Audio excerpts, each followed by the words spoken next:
All right, guys, here's a quick rundown of our MEGR 3171 project. We basically have three argons set up.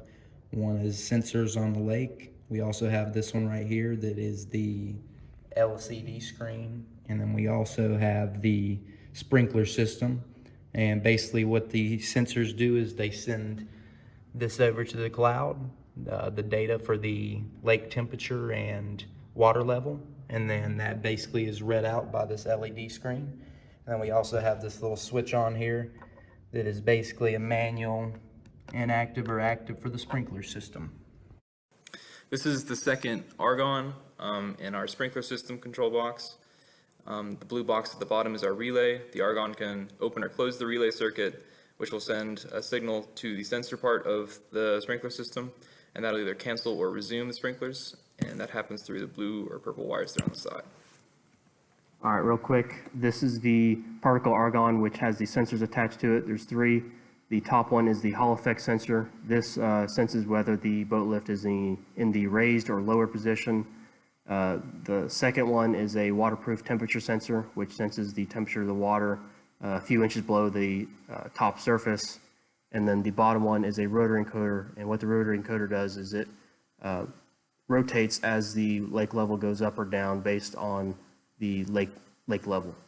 This is the Hall effect sensor, which there is a magnet attached to the metal of the boat lift. So as the boat lift goes down, the magnet moves away from the Hall effect sensor, which then sends a signal to the argon that the boat lift is either raised or lowered. And then this sends a message up to the cloud. This is the temperature sensor attached to the dock. It is a few inches below the top surface. And then this is the rotary encoder with the wheel. And as you see, the wheel is then, the string is then wrapped around the wheel, which then goes to the weights. So as the lake level raises or lowers, this will then rotate the rotary encoder.